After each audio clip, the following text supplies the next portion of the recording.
It's time to build the exhaust system for my race car.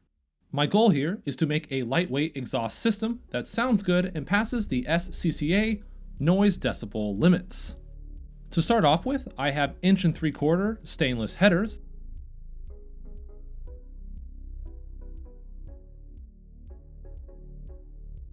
I then ordered a custom SpinTech 3000 muffler.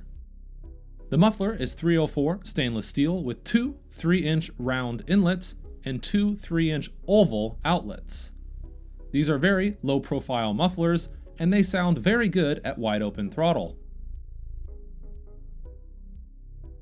To further reduce noise, I got 2 3-inch vibrant race bullet mufflers. These are about 9 inches long.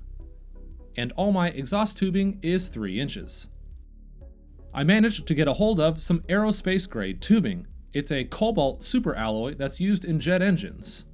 It's also very thin, so it's super lightweight, but it will never warp under high temperatures. It'll also never discolor. Some 3-inch V-bands and exhaust couplers will be used to make sure my exhaust system is very modular. Eventually, I might need to change it, so this way I won't have to redo the whole thing if I choose to do that. A couple wideband O2 sensor bungs, some random parts, and some random part store exhaust hangers.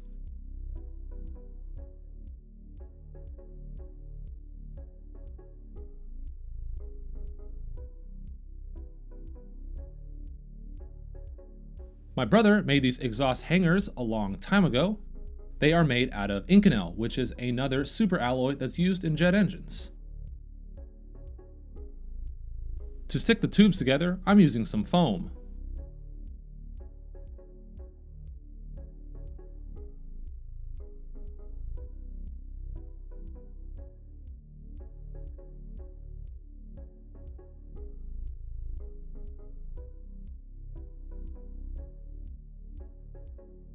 To start, I installed the headers. In hindsight, I should have also included the gasket, as they change where the exhaust lines up just a little bit, but hindsight's 20/20.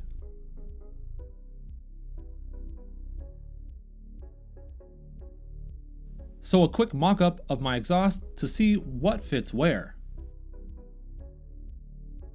The muffler is going underneath the passenger seat, and I'll have 2 oval exits just like a NASCAR.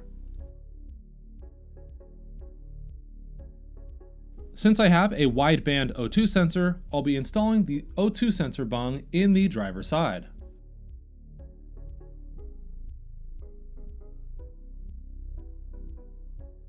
It looks like my exhaust is a bit too close to my heat-sleeved fuel lines. So, this bullet muffler needs to be tilted just a little bit. A quick mark and it's off to the chop saw. This is a high-torque, low-speed metal chop saw. To start, I swapped the aluminum blade for a stainless steel blade.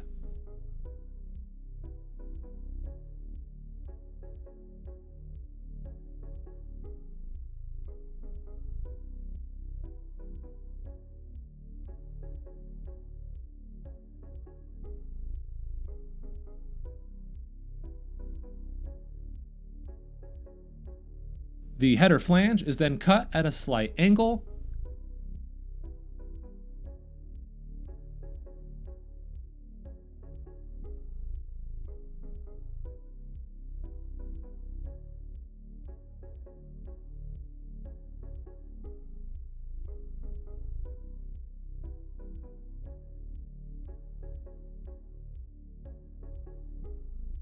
And then my thin wall tubing is cut after that.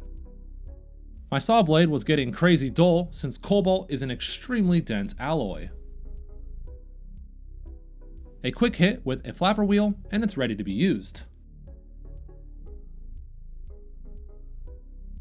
I used some foam to keep the muffler in place, although I did burn it a little bit.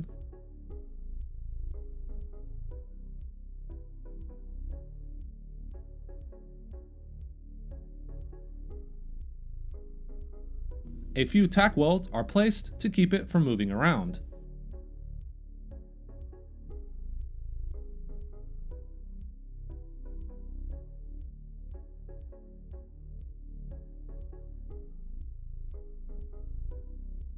Alright, next up is the V-band. I made this exhaust very modular on purpose. And yes, my headers will probably be removed 100 times during this project. Some burnt foam is pulled out of the tube. So the V-band doesn't fit in the muffler because the muffler is a slip fit. So I cut a small 3-inch exhaust piece to fit inside of the muffler.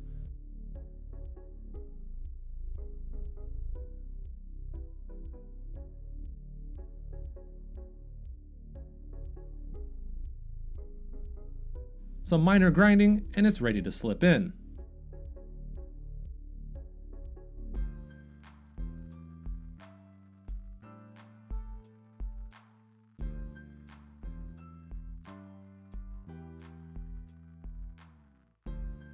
Some quick tacks, and let's move on.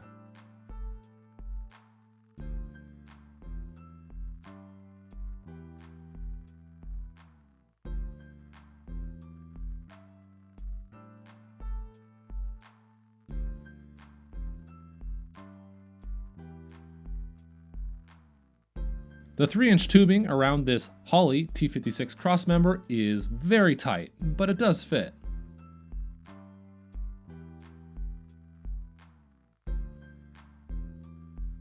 A small pie cut is enough to get the angle that I wanted.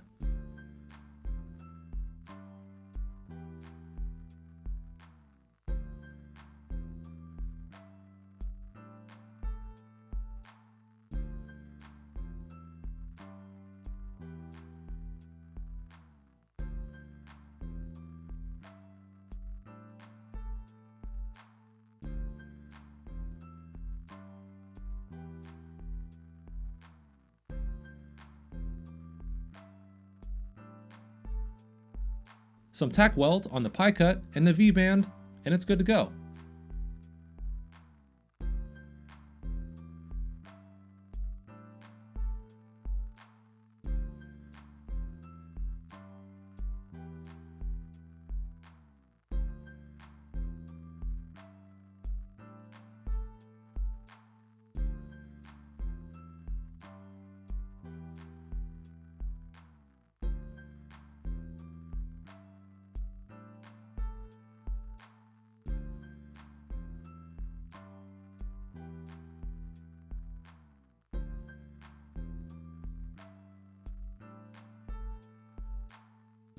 It's a very tight fit, but it looks like it's going to work. Now onto the passenger side.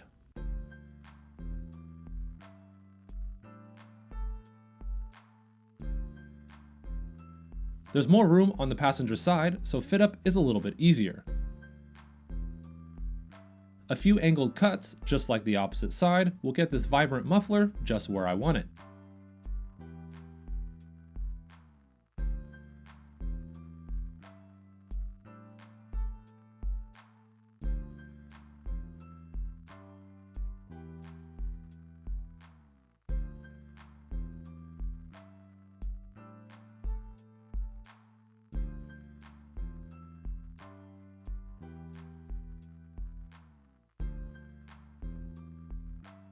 I used some foam and a jack stand to hold the tubing up while I placed a few tack welds.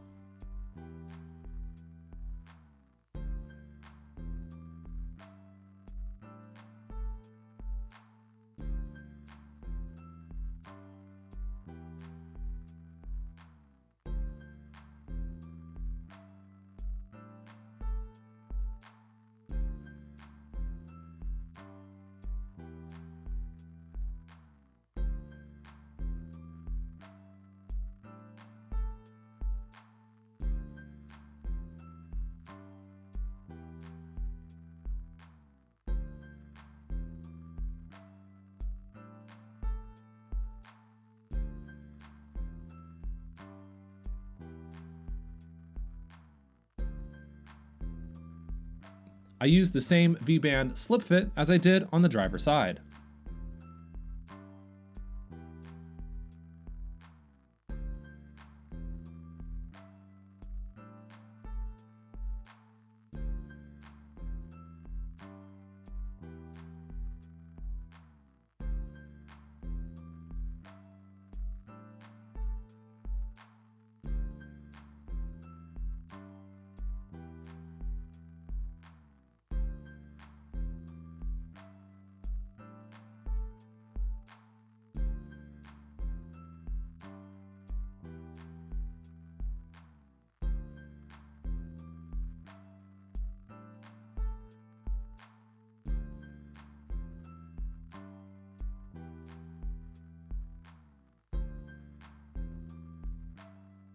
And this tube will need a small pie cut to fit just like the opposite side. And again, it's pretty tight, but good enough.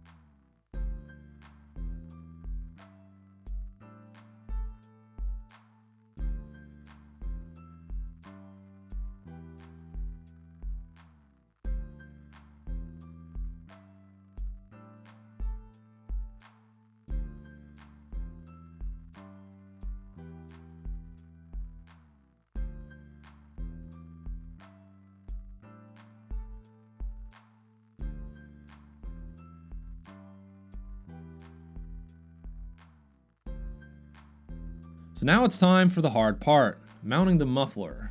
I used a few boxes and foam to hold up the SpinTech muffler about where I wanted it. The muffler needs some exhaust hangers, so I used the hangers that my brother made some years ago.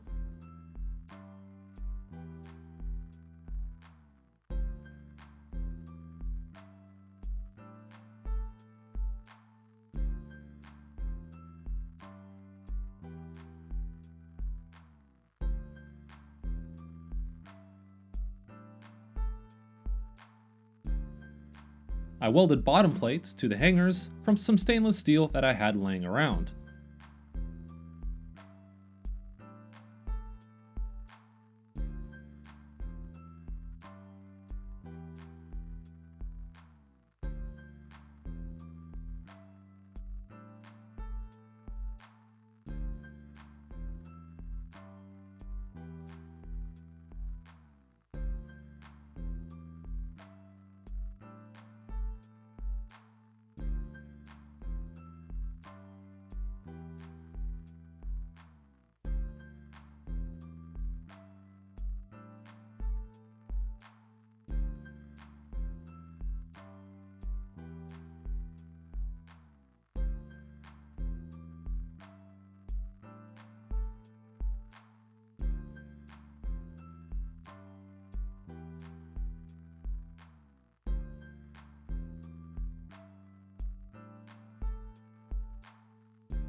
And with those done, I marked the muffler where I wanted to weld the mount to.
I had to use one chassis hanger mount, so I marked it up where it would go and then drilled a hole in the body.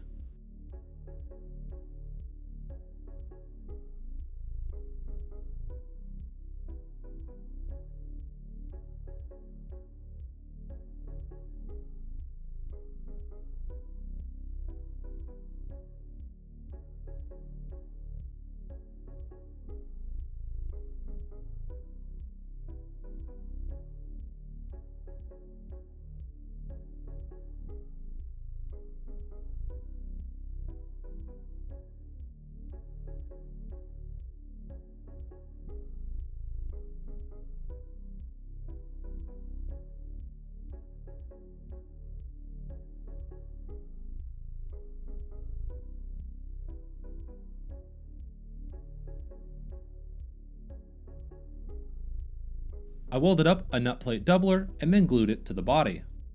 That way, it could be removed in the future if I want.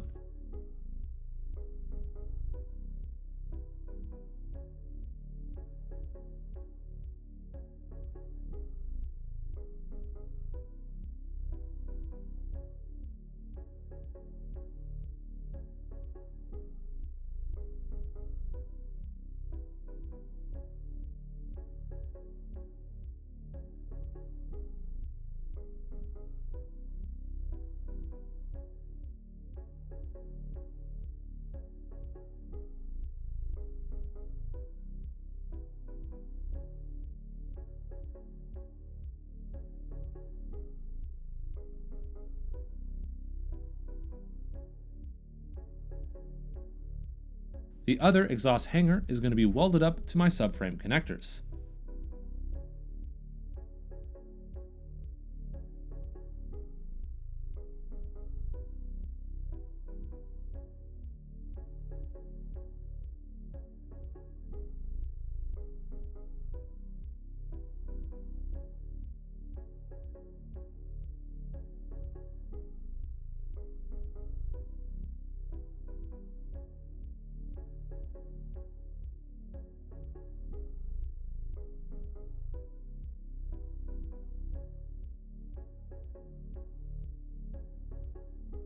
I tapped this stainless bar stock and then welded it to my Detroit Speed subframe connectors.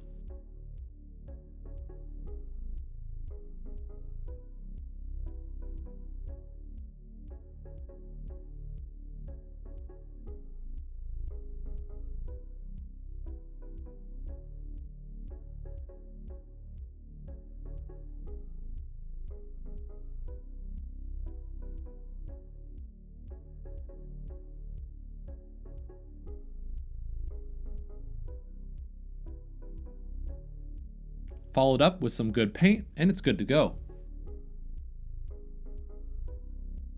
And now to connect the hangers to the muffler.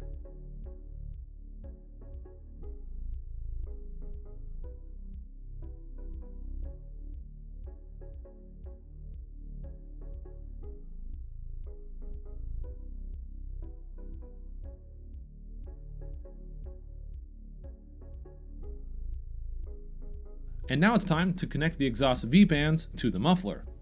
It's a tight fit and I don't have any 90-degree bends. So, I measured the angle that I needed, the distance from the tube face to the center of the other tube. I then used this handy calculator to find out what angles and length my cuts needed to be.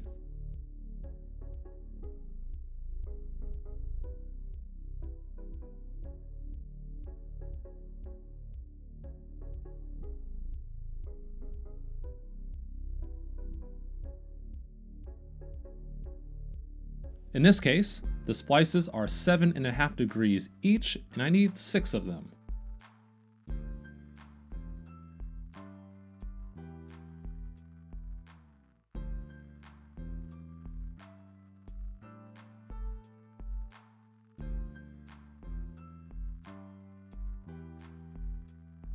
At this point, my saw blade was getting crazy dull and my cuts were straight up terrible. I tried to prep the pie cuts as best as I could, but the saw blade made a mess of it.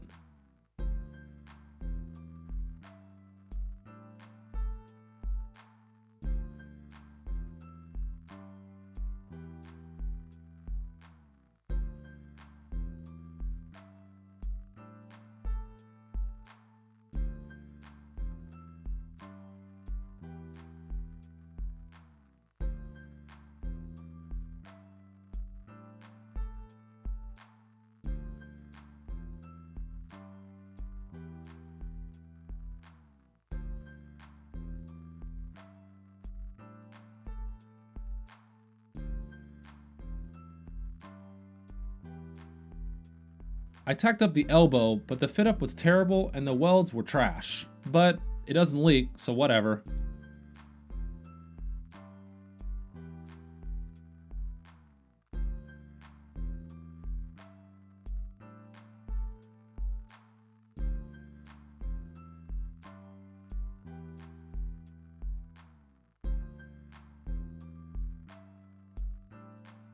So the SpinTech muffler has some welding crusties on the inside. So I use my Dremel to grind them off.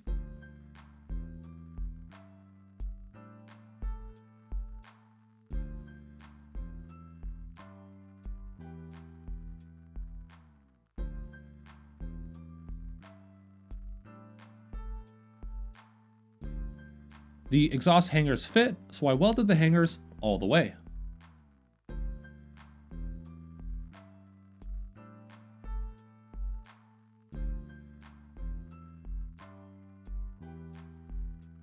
Before I weld the muffler tubes, I prep them with Scotch-Brite and clean them with acetone.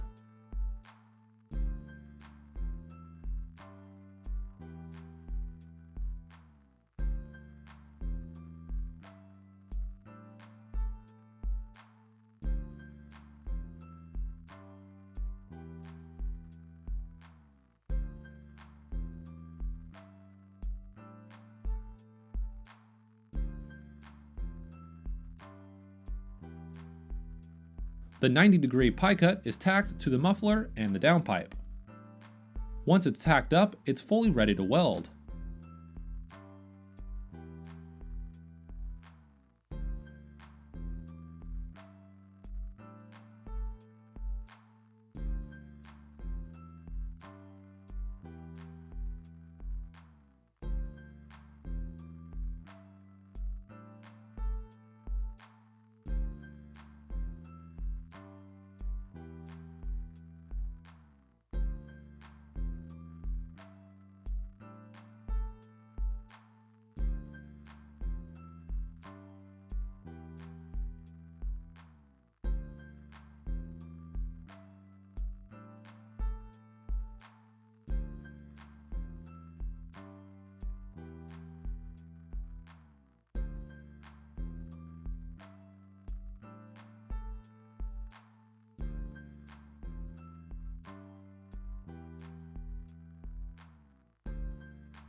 And since I'm a madman that loves burning money, I back purged the tube with argon.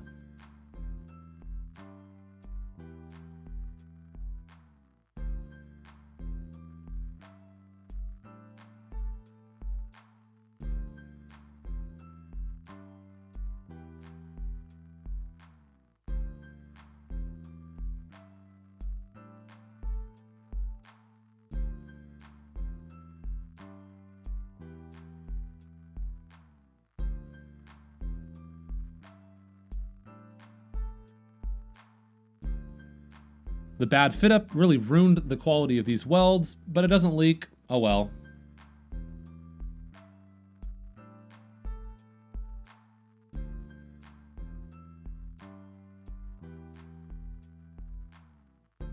I installed the tube and tacked it up to the muffler.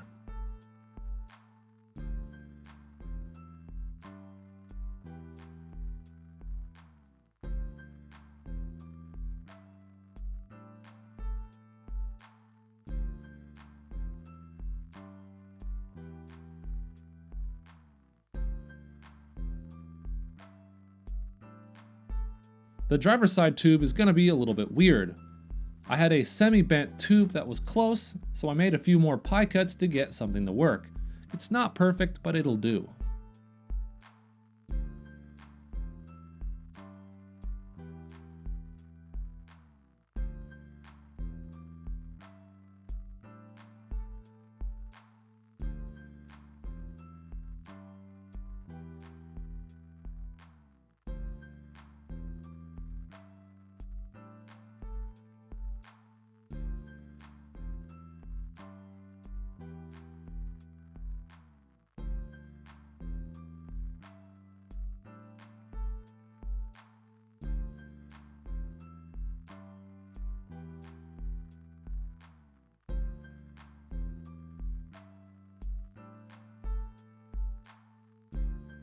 Some tack welds are thrown on, and full welds are then done with a back purge.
Once the welds were done, I reinstalled the tube and tacked it up to the muffler. More tacks in this case is definitely better because it holds the muffler to the tube a lot better when you're doing the full welds.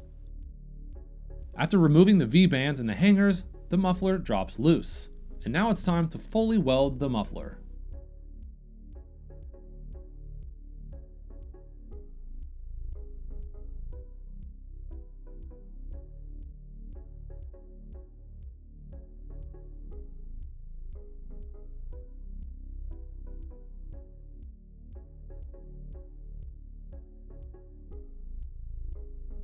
So my wideband needs a home, and about here works. It's out of the way of the narrowband O2 sensor, and it doesn't hit my T56 transmission.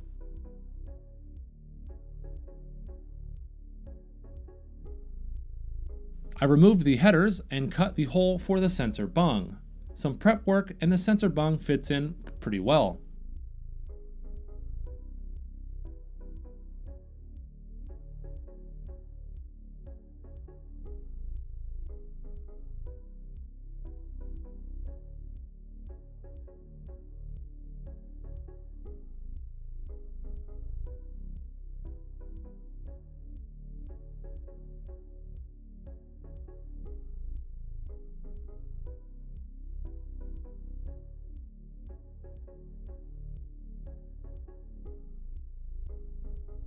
I really like these vibrant O2 sensor bungs. They're easy to weld in and I've used them multiple times before.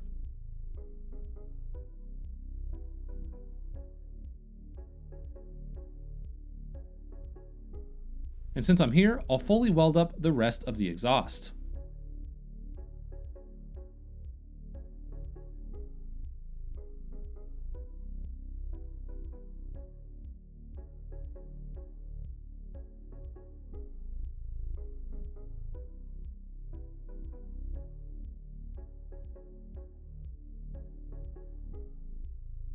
My header flange was hit with a flat file as it wasn't flat at all.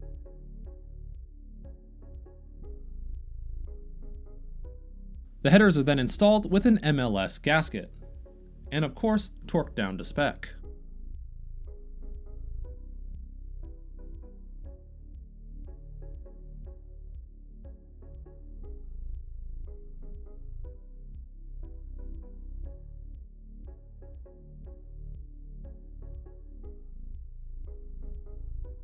Because this header and muffler combination is very long, I actually had to lift up my car a lot just to get the long tubes in, an unfortunate side effect of this combo.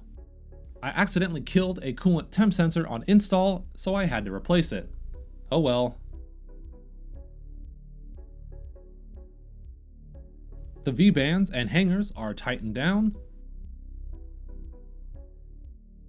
Then the wideband O2 sensor is installed.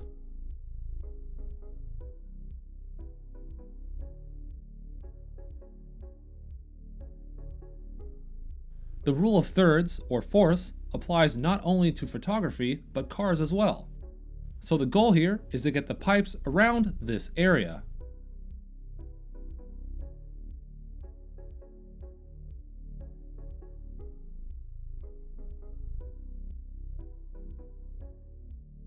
I cut some oval pie cuts just for this bend.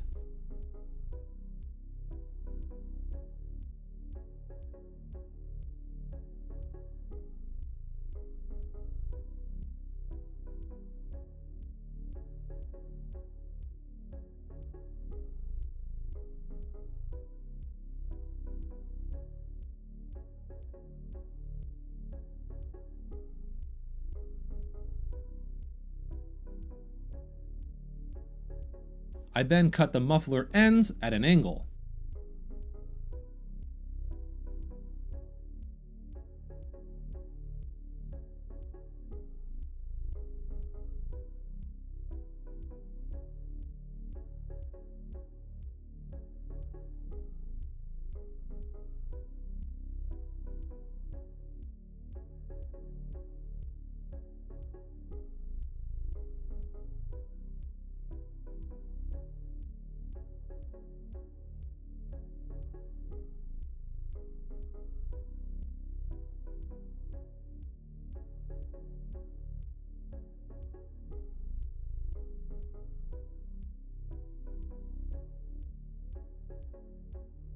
The pie cuts are tacked up and installed.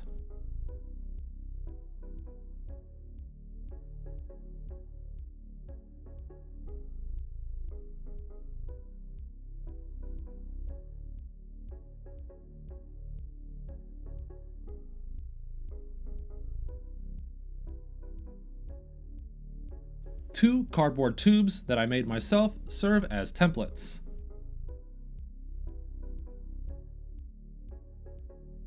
So this oval tubing I bought is very heavy and thick wall. I don't really like that. So instead, I made my own oval tubing. I did this by simply hitting the thin wall aerospace tubing with a hammer. It worked very well because this tubing is very thin and relatively soft.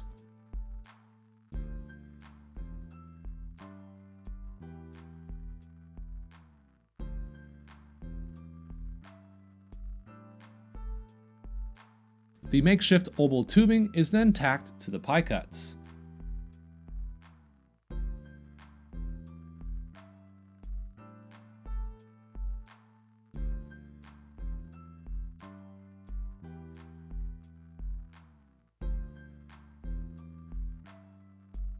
A quick test fit, and they are about where I want them.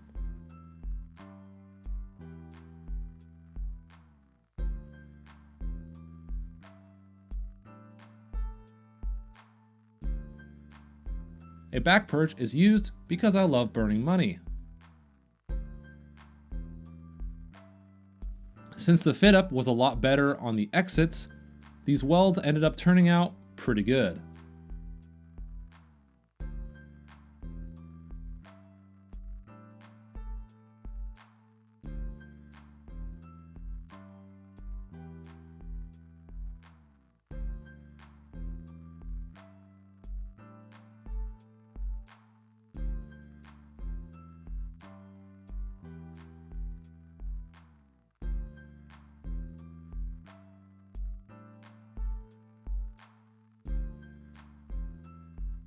The exit tubes will need to be cut to get that NASCAR look.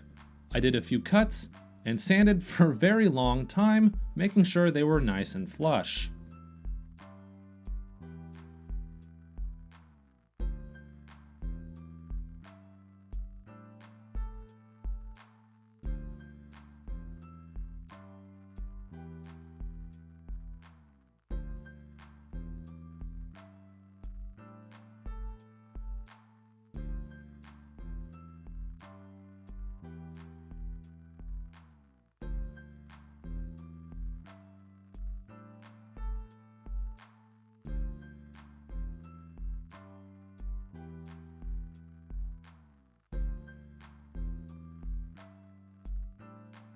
I placed lots of tacks to ensure the tubes would not move very much when fully welded, even though they did still kind of move a tiny bit. All the exhaust is dropped, and then the rest of the welding is all done on a table.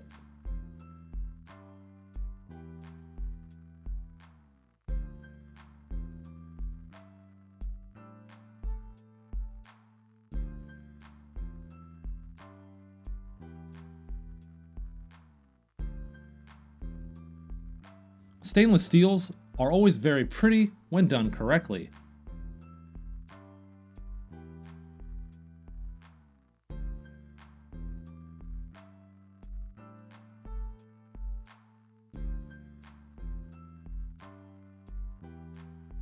The muffler is bolted to the car with the V-bands and the hangers.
And this SpinTech muffler did not disappoint. This engine sounds incredible at wide open throttle. The sound recordings just can't capture it.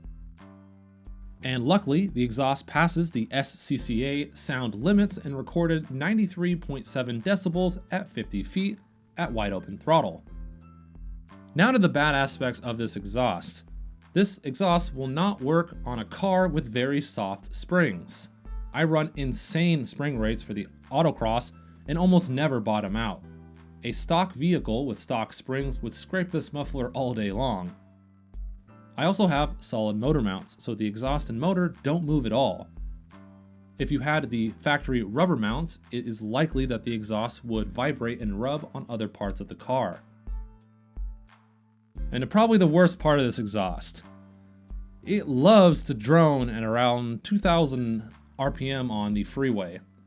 Cruise at a little bit higher RPM and it goes away, or a little under, but right at 2,000, it has an earth-shattering, mind-boggling amount of drone.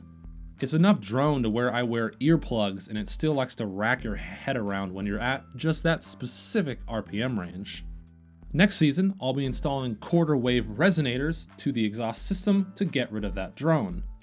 Hopefully that'll work. Overall, this exhaust sounds really good and looks very good, but it has drawbacks that doesn't really make it compatible with a street car. But man, do those oval exits look good. I get comments from tons of people that just love the sound of this exhaust, and that's probably my favorite part of my LS swap. I hope you made it this long in this very, very, very long video. If you like my content, please subscribe to my channel. You can support me on Patreon, and remember to follow me on Instagram for updates.